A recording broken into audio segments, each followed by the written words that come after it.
આપણે ગઈ વખતે VSEPR સિદ્ધાંત ભણેલા, બરાબર છે. એમાં ખાસ યાદ રાખજો કે જો મધ્યસ્થ પરમાણુની આસપાસ ફક્ત બંધકારક ઇલેક્ટ્રોન યુગ્મ હોય તો એવા અણુનો આકાર કેવો ભાઈ? નિશ્ચિત હોય.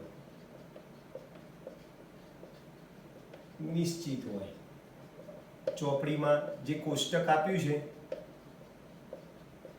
4.6, બરાબર છે, જેમાં માત્ર ને માત્ર બંધકારક ઇલેક્ટ્રોન યુગ્મ તમને હોય છે. મધ્યસ્થ પરમાણુની આજુબાજુ તમે જોઈ શકો બંધકારક ઇલેક્ટ્રોન યુગ્મ 2, 3, 4, 5 અને 6 એ બધાના આકાર ફિક્સ હતા.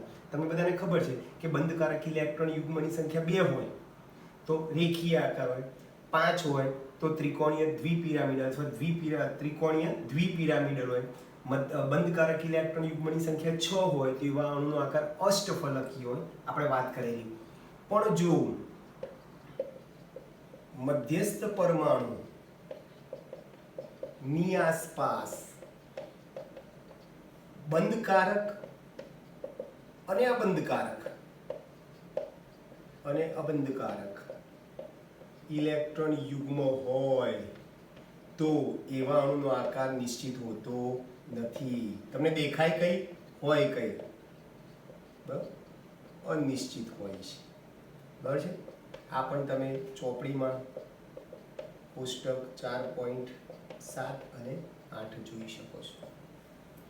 ઓકે દોસ્તો, તો આપણે VSEPR સિદ્ધાંતની મદદથી અણુનો આકાર કેવો થશે એની તમે ચર્ચા કરી શકો છો. એની આપણે ગઈ વખત ચર્ચા કરી. બધા અણુના આકાર દોરેલા, કેટલા બંધકારક ઇલેક્ટ્રોન યુગ્મ હોય, કેટલા અબંધકારક ઇલેક્ટ્રોન યુગ્મ હોય, વગેરે વગેરે. હવે આજે આપણે થોડાક આગળ જઈ રહ્યા છીએ. સંયોજકતા બંધનવાદ, જેને અંગ્રેજીમાં VB થિયરી કહીશું, વેલેન્સ બોન્ડ થિયરી. આ થિયરી જે છે એ 1927માં હિટલર અને લંડને રજૂ કર્યો આ વાત. અને એમાં સુધારા વધારા કોણે કર્યા ભાઈ? તો કે ભાઈ સુધારા વધારા લિનસ પોલિંગ અને સ્લેટરે કર્યા. લિનસ પોલિંગ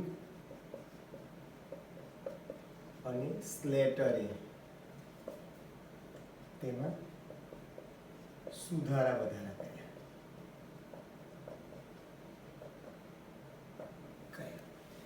તો આજે આપણે સંયોજકતા બંધનવાદની શુભ શરૂઆત કરીએ છીએ. ચલો, આ સિદ્ધાંત પ્રમાણે શું કહેવા માંગે છે? તો કે આ સિદ્ધાંત મુજબ એક પરમાણુની અર્ધપૂર્ણ સંયોજકતા કક્ષક, આપણે H2 ના ઉદાહરણથી સમજીએ છીએ. H2 નું નિર્માણ કેવી રીતે થાય છે એની આપણે થોડી ચર્ચા કરેલી. આ સિદ્ધાંત મુજબ ચલો H2 માં 2 H પરમાણુ છે. આ એક H પરમાણુ લઈએ, એનું આ કેન્દ્ર છે અને એમાં આ એક સંયોજકતા ઇલેક્ટ્રોન છે. બરાબર છે. અર્ધપૂર્ણ પરમાણ્વીય કક્ષક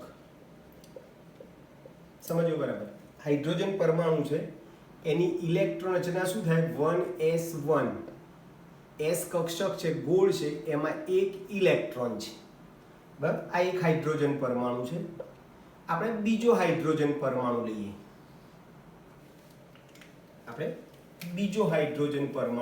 આ રીતે. ચલો, એમાં પણ એક અર્ધપૂર્ણ પરમાણ્વીય કક્ષક અથવા સંયોજકતા કક્ષક છે. જો આમાં રેખાઓનો ઢાળ આ બાજુ બતાવ્યો છે, આમાં રેખાઓનો ઢાળ બીજી બાજુ આના કરતા વિરુદ્ધ બતાવ્યો છે. એનો અર્થ કે ઇલેક્ટ્રોનના ભ્રમણની દિશા પરસ્પર કેવી બતાવી છે? આપણે વિરુદ્ધ બતાવેલી છે. બરાબર. તો આ એક હાઇડ્રોજન પરમાણુ છે, એની આ પરમાણ્વીય કક્ષક છે, એમાં એક ઇલેક્ટ્રોન ફરે છે. આ બીજો હાઇડ્રોજન પરમાણુ છે એની આ પરમાણ્વીય કક્ષક છે એમાં એક ઇલેક્ટ્રોન છે અર્ધપૂર્ણ, ટૂંકમાં બંને અર્ધપૂર્ણ પરમાણ્વીય કક્ષકો છે. 2 H ની 2 અર્ધપૂર્ણ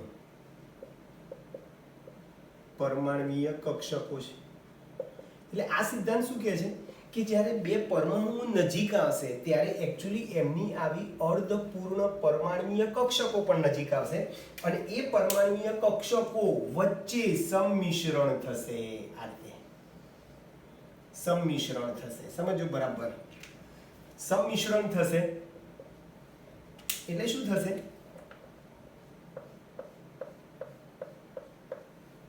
જો આમાં પરિભ્રમણની દિશા આ બાજુ છે અને આ પરમાણુય કક્ષકમાં આ બાજુ છે. તો આટલા ભાગમાં સંમિશ્રણ થાય છે. બોલો, આટલા ભાગમાં ઇલેક્ટ્રોન મળવાની સંભાવના વધી જાય છે. આટલા ભાગમાં ઇલેક્ટ્રોન યુગ્મિત થાય છે. એટલે આટલા ભાગમાં 2 ઇલેક્ટ્રોન હોય છે અને એ 2 ઇલેક્ટ્રોનની ભાગીદારીથી એક સહસંયોજક બંધ બને છે. તો સાવ સિમ્પલ થઈ ગયું. એટલે સંયોજકતા બંધનમાં શું કહે છે કે દાખલા તરીકે 2 પરમાણુ વચ્ચે એક સહસંયોજક બંધ ક્યારે બને? તો કે 2 પરમાણુ નજીક આવે, એ 2 પરમાણુની પરમાણ્વીય કક્ષકો નજીક આવે, એ 2 પરમાણ્વીય કક્ષકોનું સંમિશ્રણ થાય. જેટલા ભાગમાં પરમાણ્વીય કક્ષકોનું સંમિશ્રણ થાય છે એટલા ભાગમાં ઇલેક્ટ્રોન યુગ્મિત થાય છે. એટલે કે ત્યાં 2 ઇલેક્ટ્રોન આવી જાય છે. એ 2 ઇલેક્ટ્રોનની ભાગીદારીથી એક સહસંયોજક બંધ બને છે.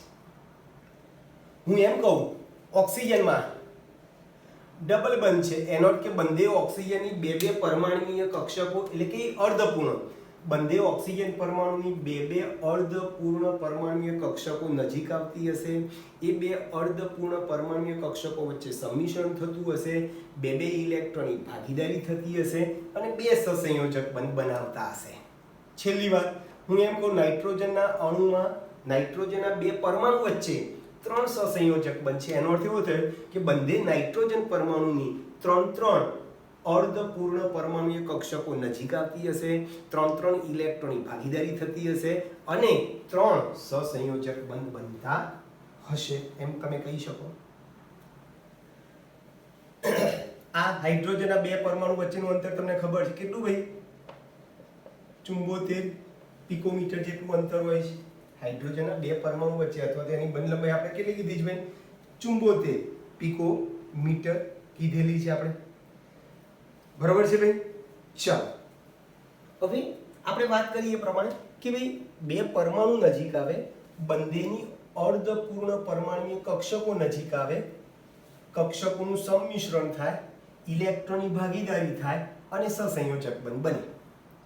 ઘણી વખત તમને ખબર છે કે ભાઈ 2 પરમાણુ હોય એમાંથી કોઈ એક પરમાણુ પાસે ઇલેક્ટ્રોન ના હોય, સંયોજકતા કક્ષકમાં ઇલેક્ટ્રોન ના હોય અને બીજા પરમાણુ પાસે 2 ઇલેક્ટ્રોન હોય તો એની મદદથી પણ ભાગીદારી થઈ અને સવર્ગ સહસંયોજક બંધ બને છે.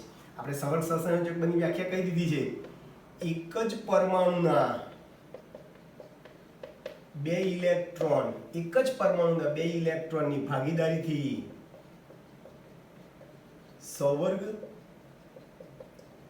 સહસંયોજક બંધ બને છે. સવર્ગ સહસંયોજક બંધ બને છે. બરાબર છે ભાઈ? બરાબર સમજો.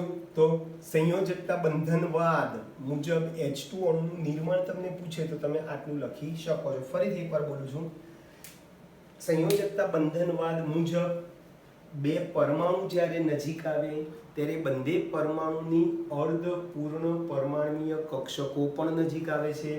એ અર્ધપૂર્ણ પરમાણ્વીય કક્ષકો વચ્ચે સંમિશ્રણ થાય છે, એમાં રહેલા ઇલેક્ટ્રોનની ભાગીદારી થાય છે અને સહસંયોજક બંધ બને છે.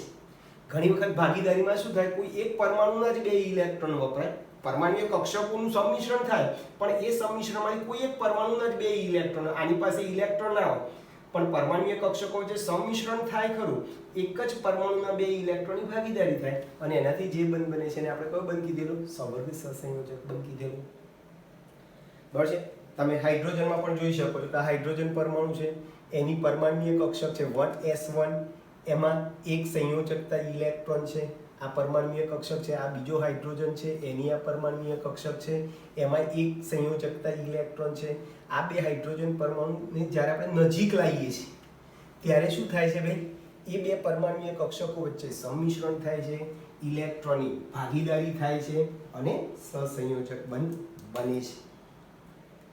હવે જ્યારે હાઇડ્રોજનના બે પરમાણુને આપણે નજીક લાવીએ છીએ ત્યારે VSEPR સિદ્ધાંત મુજબ આકર્ષણ બળો પણ ઉદ્ભવે, અપાકર્ષણ બળો પણ ઉદ્ભવે. કેવી રીતે આકર્ષણ બળો અને અપાકર્ષણ બળો ઉદ્ભવે છે એની આપણે ચર્ચા કરી લઈએ. કે ભાઈ દાખલા તરીકે બે હાઇડ્રોજન પરમાણુ છે, ચલો A અને B, બે હાઇડ્રોજનના પરમાણુ આપણે A અને B કહીએ, સમજો બરાબર. ચલો આ A ના કેન્દ્રને NA કહીએ, B ના કેન્દ્રને NB કહીએ, ન્યુક્લિયસ કેન્દ્ર. A ના ઇલેક્ટ્રોનને Ne કહીએ અને B ના ઇલેક્ટ્રોનને A ના કેન્દ્રને Na, B ના કેન્દ્રને NB કહ્યું. બરાબર. A ના ઇલેક્ટ્રોનને Ea કહીએ, B ના ઇલેક્ટ્રોનને EB કહીએ. ક્લિયર ભાઈ?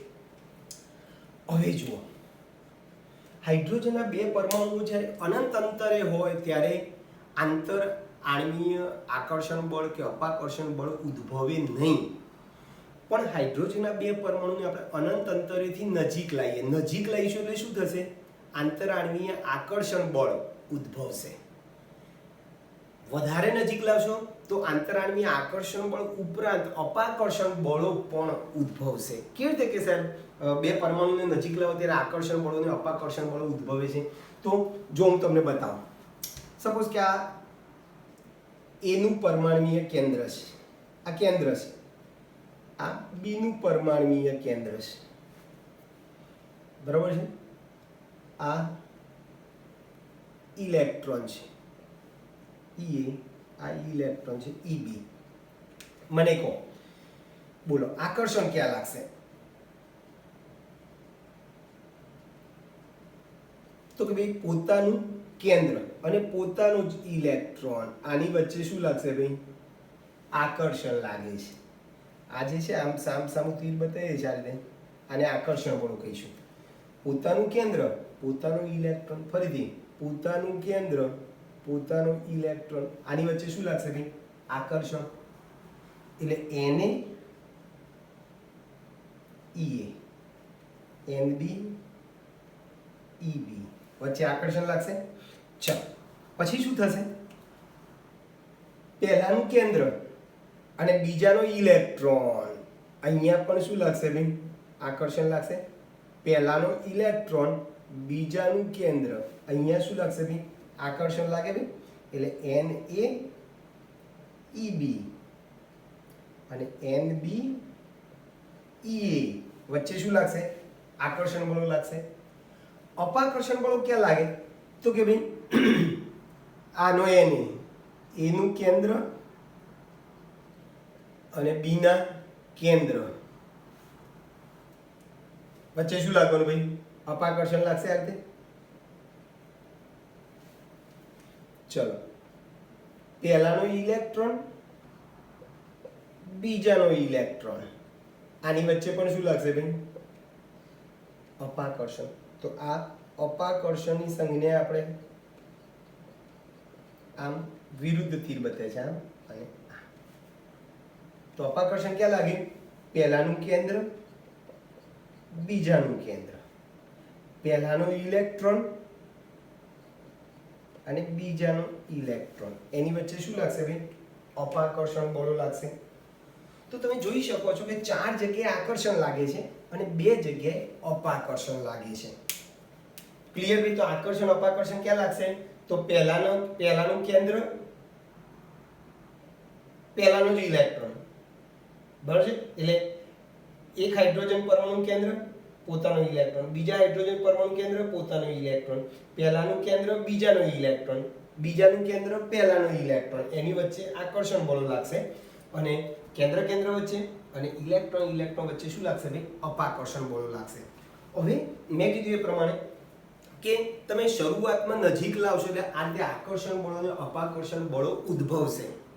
હવે તમને એવી ખબર છે કે આકર્ષણ બળો જે છે બે પરમાણુને નજીક લાવવા પ્રયત્ન કરશે અને અપાકર્ષણ બળો જે છે બે પરમાણુને દૂર લઈ જવા માટે પ્રયત્ન કરશે. પ્રાયોગિક રીતે સાબિત થયું છે કે અપાકર્ષણ બળો કરતાં આકર્ષણ બળોની માત્રા વધુ હોય છે. અપાકર્ષણ બળો કરતાં આકર્ષણ બળોની માત્રા વધુ હોય છે અને આકર્ષણ બળોની માત્રા વધુ હોવાથી બે હાઇડ્રોજનના પરમાણુઓ ચોક્કસ અંતરે જ્યાં આકર્ષણ બળો અને અપાકર્ષણ બળો સંતુલિત થઈ જાય છે એ અંતરે હાઇડ્રોજનના બે પરમાણુઓ શું થઈ જશે ભાઈ? જોડાઈ જાય છે.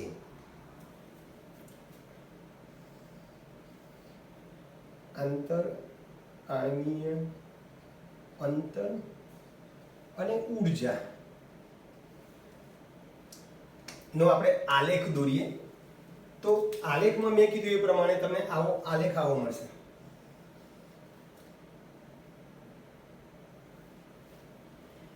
હાઇડ્રોજનના બે પરમાણુઓ શું થાય છે? જોડાશે. અહીંયા હાઇડ્રોજનના બે પરમાણુ છે, પછી એમનું શું થશે ભાઈ? સંમિશ્રણ થશે.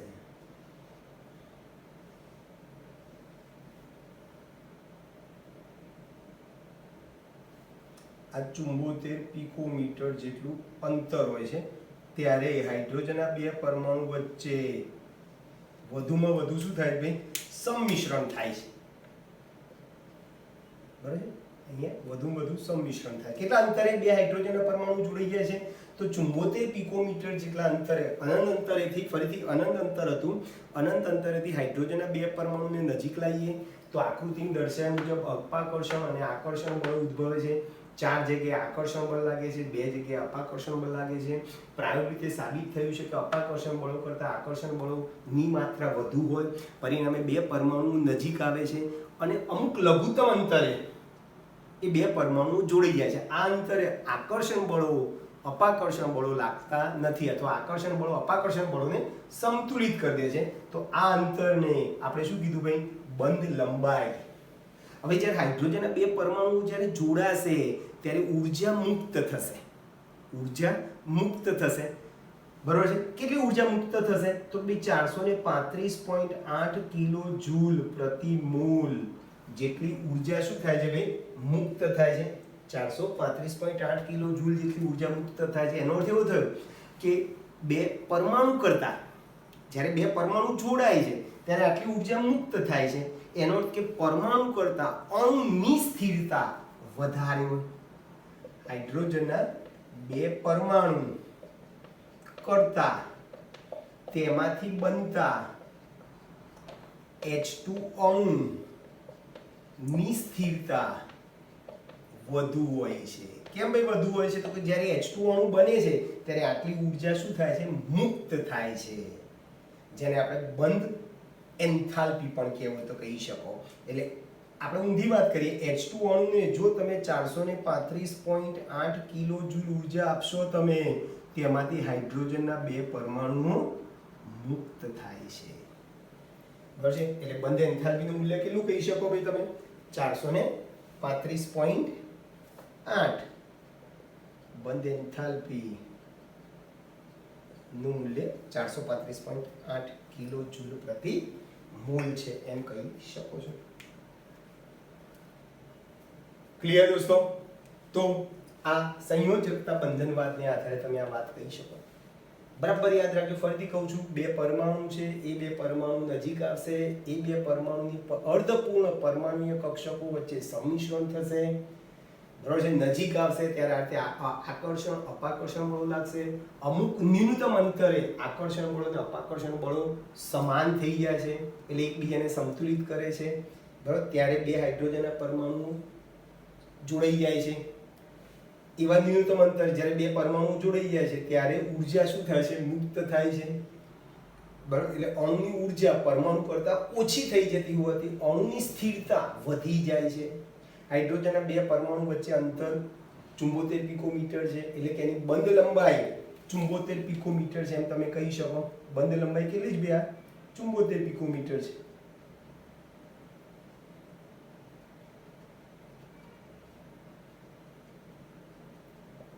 બરાબર? 74 પિકોમીટર છે. H2 અણુ ને તમે 435.8 કિલો જૂલ ઉર્જા આપશો તો એ અણુમાંથી પરમાણુ બની જશે. ટૂંકમાં એની બંધ એન્થાલ્પી, હાઇડ્રોજનની બંધ એન્થાલ્પી કેટલી કીધી ભાઈ આપણે? 435.8 કિલો જૂલ પ્રતિ મોલ છે એમ કહી શકો. ક્લિયર દોસ્તો? આને આધારે તમારે સંયોજકતા બંધનવાદ ની અભિધારણાઓ કઈ છે સાવ સિમ્પલ થઈ જશે આને આધારે આપણે.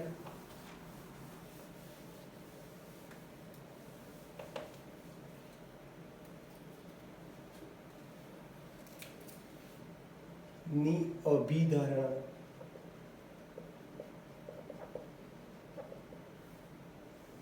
ત્રણ છે. એક હમણાં જ આપણે કીધું કઈ કક્ષકો વચ્ચે સંમિશ્રણ થવાનું છે ભાઈ? તો કે ભાઈ અર્ધપૂર્ણ પરમાણ્વીય કક્ષકો વચ્ચે શું થવાનું ભાઈ? સંમિશ્રણ થવાનું છે. ચલો હવે આ જે પરમાણ્વીય કક્ષકો તમે લેશો એ પરમાણ્વીય કક્ષકો કેવી લેશો? કઈ કઈ પરમાણ્વીય કક્ષકો વચ્ચે સંમિશ્રણ થાય? તો ભાઈ સામાન્ય રીતે જે પરમાણ્વીય કક્ષકો વચ્ચે ઊર્જાનો તફાવત ઓછો હોય એની વચ્ચે સંમિશ્રણ થાય. અને ત્રણ, સંમિશ્રણ વધુ માત્રામાં થવું જોઈએ જેથી રાસાયણિક બંધ બની શકે. તો નાની નાની ત્રણ અભિધારણાઓ છે, બરોબર છે. પહેલી, સામાન્ય રીતે સંમિશ્રણ પામતી પરમાણ્વીય કક્ષકો વચ્ચે ઊર્જાનો તફાવત મોટો ન હોવો જોઈએ અથવા નાનો હોવો જોઈએ. ક્લિયર ભાઈ?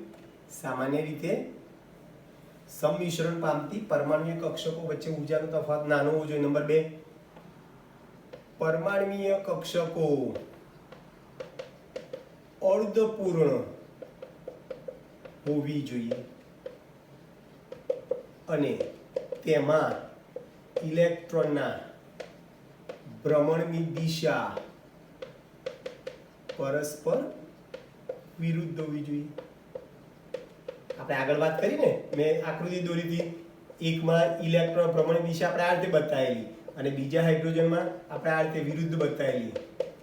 બરાબર છે? ભ્રમણની દિશા વિરુદ્ધ હોવી જોઈએ. અને પરમાણ્વીય કક્ષકોનું યોગ્ય માત્રામાં સંમિશ્રણ થવું જોઈએ જેથી રાસાયણિક બંધ સરળતાથી બની શકે.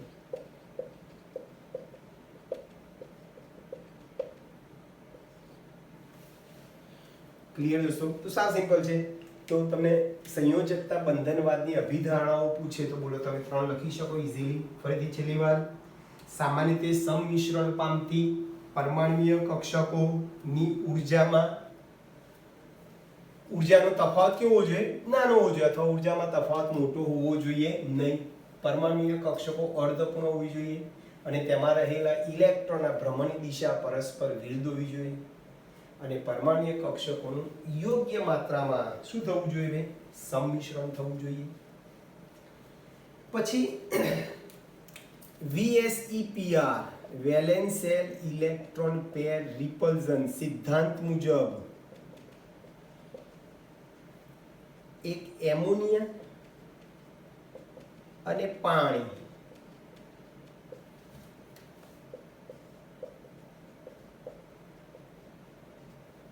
માં બંધ કોણની ચર્ચા કરી. એમોનિયા અને પાણી ના બંધ કોણની વાત કરી છે કે ભાઈ બંધ કોણ જે હોવો જોઈએ, આ બંનેમાં બંધ કોણ જે હોવો જોઈએ એના કરતા ઓછો છે. કેમ? તો આપણે આ VSEPR સિદ્ધાંતમાં ભણી ગયા, યાદ છે? VSEPR સિદ્ધાંતમાં તમને બધાને ખબર છે. બોલો.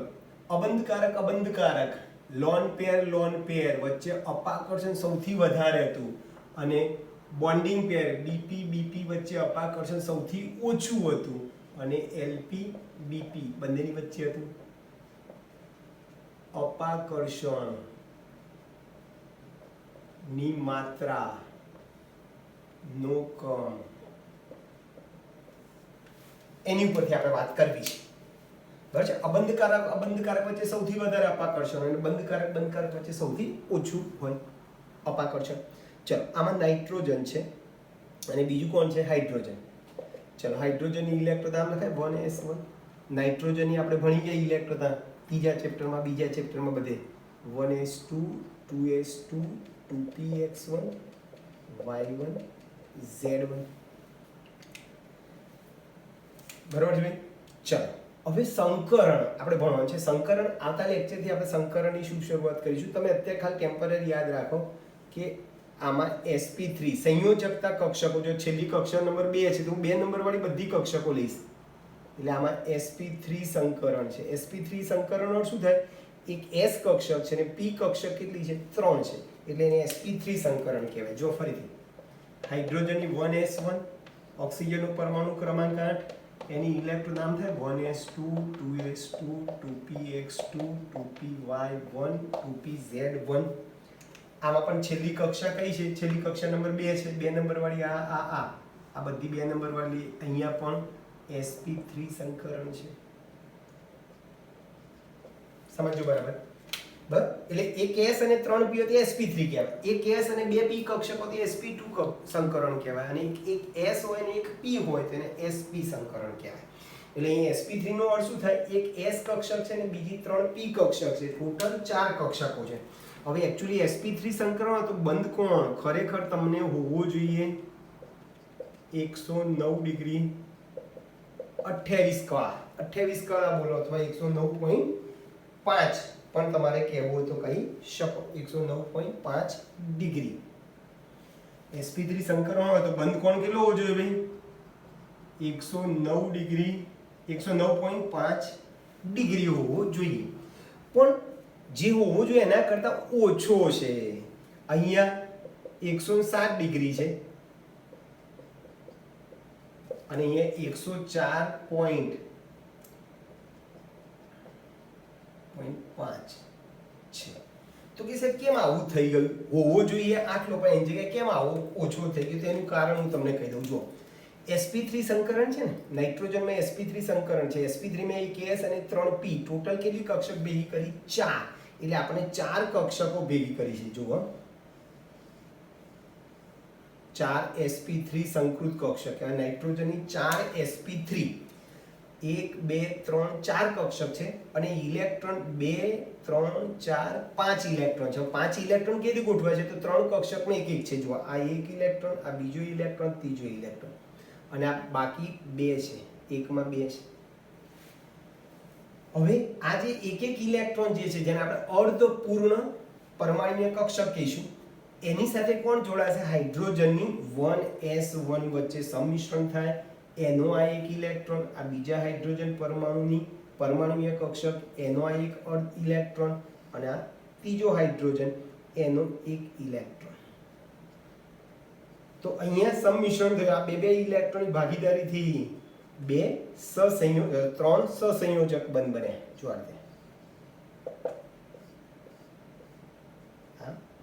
સંમિશ્રણ. આ નાઇટ્રોજનની પરમાણુય 4 કક્ષકો છે. પરમાણુય કક્ષકો 4 થઈ ગઈ, જેને સંકર કક્ષકો ખરેખર કહેવાય. એટલે આ નાઇટ્રોજનની 4 સંકર કક્ષકોમાંથી 3 સંકર કક્ષકો પેલા 3 હાઇડ્રોજનની 1s1 કક્ષક સાથે ઇલેક્ટ્રોનની ભાગીદારી કરીને 3 સહસંયોજક બંધ બનાવે છે. હવે શું થાય છે? આ નાઇટ્રોજન પાસે વધારાના, જો આ અબંધકારક ઇલેક્ટ્રોન યુગ્મ ધરાવતી કક્ષક છે. એ કક્ષકમાં આપેલા VSEPR સિદ્ધાંત મુજબ શું થવાનું ભાઈ? આ બંધકારક છે, આ બંધકારક છે, એની વચ્ચે પણ શું થવાનું ભાઈ? અપાકર્ષણ થવાનું. એટલે આ અબંધકારક ઇલેક્ટ્રોન યુગ્મનું અપાકર્ષણ આ બંધકારક ઇલેક્ટ્રોન યુગ્મ ધરાવતી કક્ષક ઉપર થાય.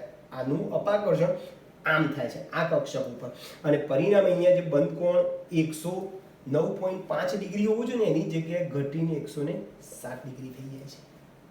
સેમ ટુ સેમ અહીંયા. ચલો જોજો, આના જેવું જ અહીંયા પણ ઓક્સિજન પાસે sp3 સંકરણ છે. ઓક્સિજનમાં એક s અને 3p, ટોટલ 4 કક્ષકો મળશે. 4 sp3 સંકર કક્ષકો મળશે. આ રીતે આ ઓક્સિજનની 4 sp3 સંકર કક્ષકો. ચલો ઇલેક્ટ્રોન કેવી રીતે છે? એકમાં એક એટલે બેમાં એક છે, બાકી બેમાં બે છે.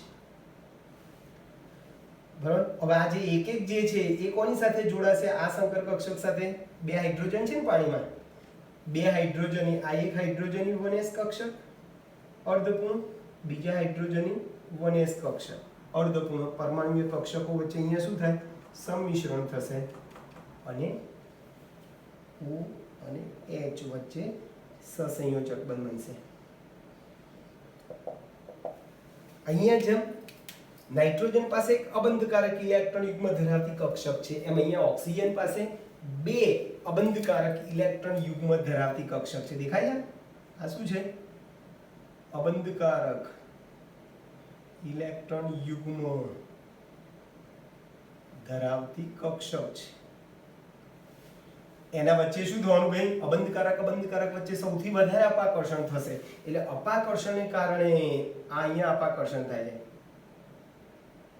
આ બંધકારક ઇલેક્ટ્રોન યુગ્મ ધરાવતી કક્ષક ઉપર અપાકર્ષણ લાગે છે અને પરિણામે અહીંયા જે બંધ કોણ 109.5 ડિગ્રી હોવો જોઈએ એની જગ્યાએ ઘટીને 104.5 ડિગ્રી થાય છે. ટૂંકમાં VSEPR સિદ્ધાંત મુજબ મધ્યસ્થ પરમાણુ પાસે અબંધકારક ઇલેક્ટ્રોન યુગ્મ હોય, અહીંયા એક અબંધકારક ઇલેક્ટ્રોન યુગ્મ છે એટલે અપાકર્ષણ ઓછું થાય છે, એટલે બંધ કોણ ઓછો ઘટે છે, 109 થી 107 થાય છે.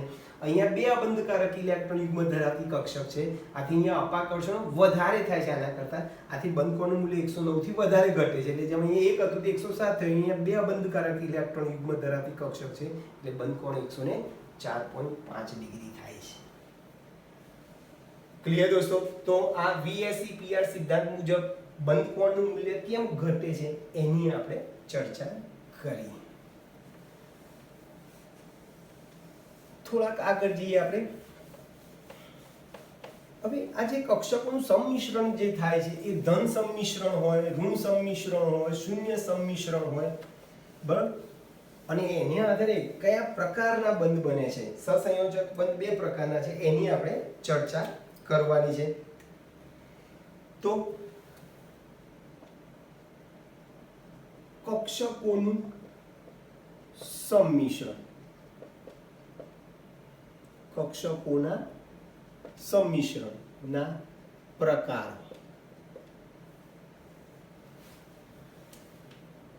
એક ધન સંમિશ્રણ,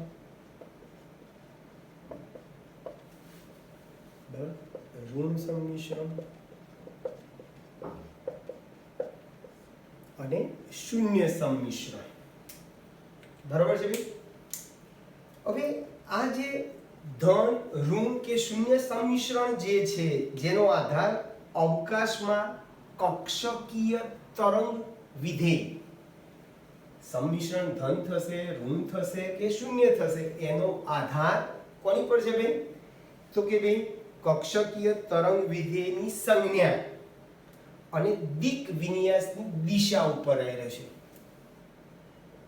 તરંગ વિધેયની સંજ્ઞા અને દિક વિન્યાસ એટલે દિશા, દિક વિન્યાસ ની દિશા ઉપર રહેલ છે. બરાબર છે? શું કહેશું? કક્ષકીય તરંગ વિધેયની કક્ષકોના સંમિશ્રણ શૂન્ય થશે, ઋણ થશે કે ધન થશે એનો આધાર કક્ષકીય તરંગ વિધેયની સંજ્ઞા, કલા જેને કહેવાય, બરાબર.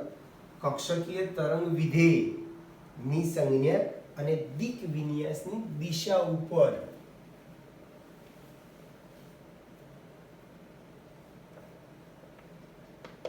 સંમિશ્રણ નો આધાર રહેલું છે. ચલો કેવી રીતે? ચલો ધન સંમિશ્રણ કોની વચ્ચે થાય, ઋણ સંમિશ્રણ કોની વચ્ચે થાય? સા સિમ્પલ છે. ચલો તમને બધાને ખબર છે S કક્ષક ગોળ હોય આ રીતે. જો આ S કક્ષક છે, પછી યાદ રાખજો આમ આડી આપી કક્ષક છે એને હું PZ કહીશ, ઊભીને હું PX કહીશ, ને આમ ત્રાસી થોડીક ત્રાસી હશે એને PY કહીશ. યાદ રાખજો આ આકાર બરાબર જોજો. જો આપણે આપણે ભણીશું શંકર એટલે એક્ઝેક્ટ તમને ખ્યાલ આવી જશે.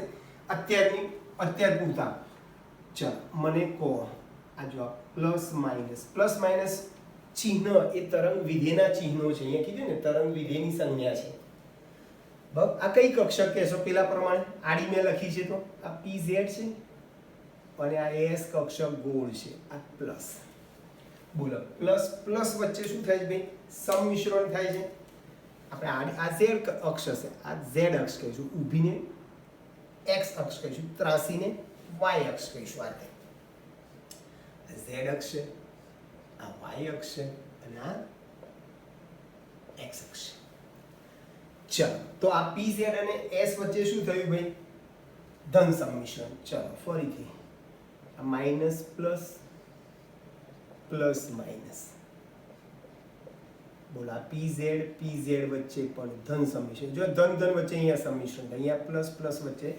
સંમિશ્રણ થાય છે ખ્યાલ આવ્યો બધાને ચાલો પછી મને કહો બોલો આ કઈ કક્ષક લખી મેં px માઈનસ પ્લસ બરાબર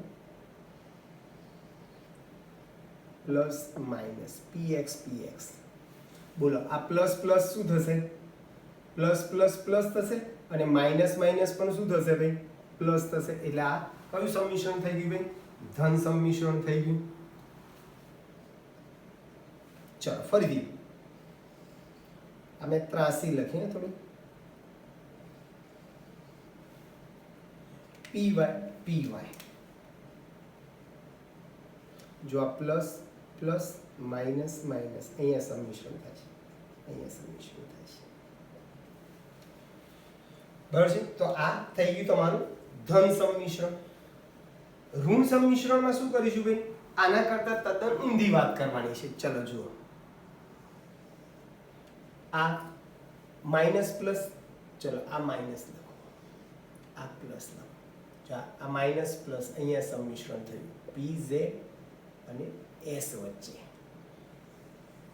ચલો ફરીથી આ માઇનસ આ પ્લસ માઇનસ માઇનસ પ્લસ જો અહીંયા પ્લસ માઇનસ અહીંયા સંમિશ્રણ થાય pz વચ્ચે બરાબર pz વચ્ચે થાય છે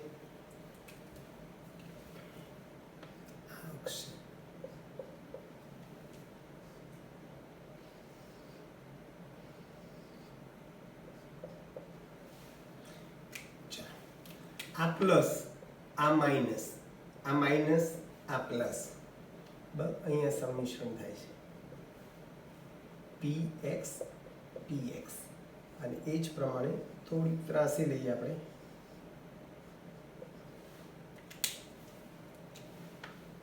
આ py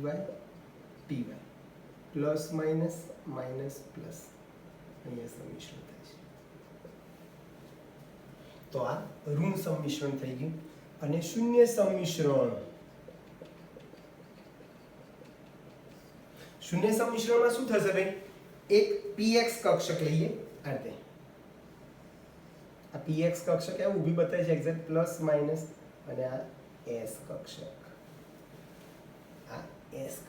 plus plus plus plus minus minus એટલે અહીંયા માઇનસ થશે અહીંયા પ્લસ થશે પ્લસ માઇનસ પાછું શૂન્ય થઈ જશે અહીંયા x અને y જુદી જુદી કક્ષક લજો આ px કહીશું અને આને થોડીક મેં ત્રાસી બતાવી છે એને શું કહીશું ભાઈ આપણે py કહીશું પ્લસ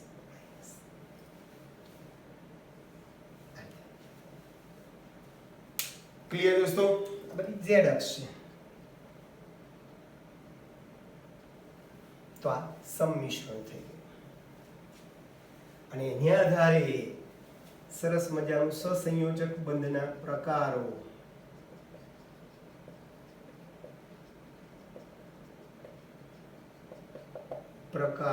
જોઈ લઈએ ક્લિયર દોસ્તો તો ઝડપથી 2 મિનિટ રિવિઝન કરી દઈએ કક્ષકોનું સંમિશ્રણ 3 પ્રકારનું છે ધન સંમિશ્રણ ઋણ સંમિશ્રણ શૂન્ય સંમિશ્રણ ચલો આ સંમિશ્રણનો આધાર કોની ઉપર છે શૂન્ય સંમિશ્રણ ધન સંમિશ્રણ કે ઋણ સંમિશ્રણનો આધાર કક્ષકીય તરંગ વિધેયની સંજ્ઞા અને દિક વિન્યાસની દિશા ઉપર આધાર રહેલો છે યાદ રાખો S ગોળ કક્ષક છે. S જે છે કેવી છે ભાઈ? ગોળ છે. આડી PZ છે, ઊભી PX છે અને ત્રાસી PY છે. જો અહીંયા PZ અને S વચ્ચે પ્લસ પ્લસ સંમિશ્રણ, પ્લસ પ્લસ વચ્ચે જો plus plus minus minus plus plus minus minus એટલે માઇનસ માઇનસ પ્લસ થઈ જાય, પ્લસ પ્લસ પ્લસ છે, આ ધન સંમિશ્રણ છે. અહીંયા પ્લસ માઇનસ વચ્ચે સંમિશ્રણ થાય બધે, પ્લસ માઇનસ વચ્ચે એટલે પ્લસ માઇનસ એટલે માઇનસ થાય, ઋણ સંમિશ્રણ. અહીંયા શૂન્ય સંમિશ્રણ છે. હવે એક વસ્તુ તો ફિક્સ થઈ ગઈ કે ભાઈ સંમિશ્રણને કારણે કક્ષકોનું સંમિશ્રણ થવાનું, એમાં રહેલા ઇલેક્ટ્રોનની ભાગીદારી થવાની અને સહસંયોજક બનવાના છે.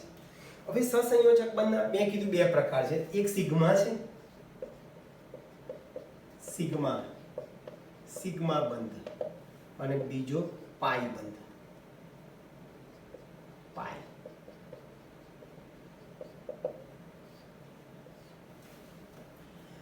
ચલો સિગ્મા બંધ ક્યાં બને? તો જો સિગ્મા બંધ માટે હંમેશા આડી z અક્ષ ઉપર જે બંધ બને એ સિગ્મા બંધ બને. એટલે શું થશે ભાઈ? સિગ્મા બંધ બનવા માટે તમારે પહેલી શરત છે કે બંધ જે છે એ આંતર કેન્દ્રીય અક્ષ પર બને. આંતર કેન્દ્રીય અક્ષ પર બને. સપોઝ કે આ જે છે કોની વચ્ચે બને? દાખલા તરીકે 2pz 1s વચ્ચે બને, એટલે pz 1s વચ્ચે બને, પછી pz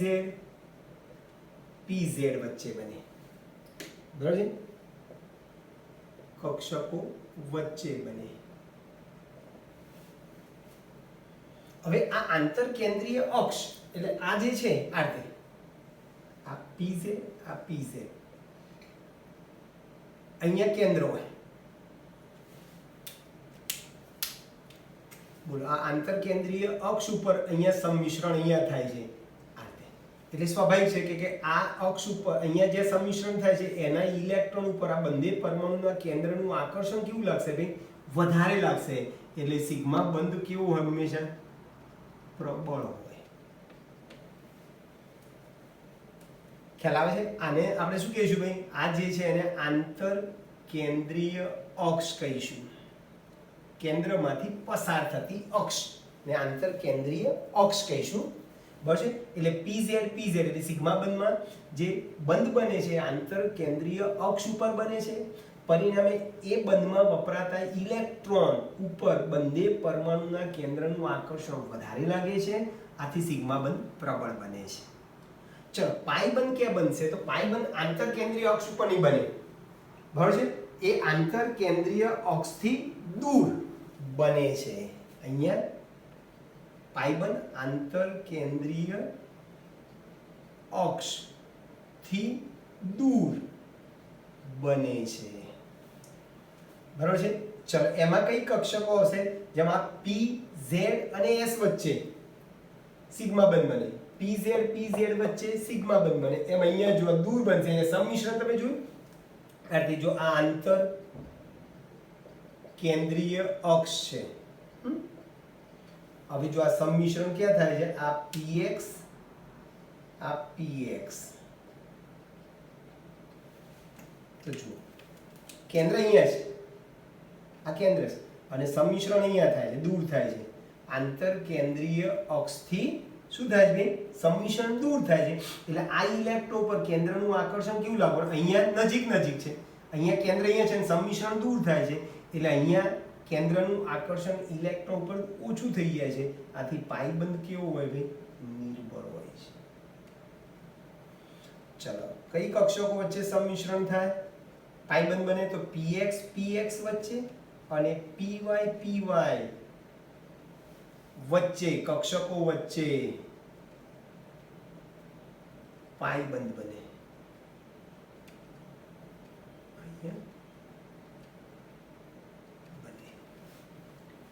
બરાબર? તો સાવ સિમ્પલ થઈ ગયું.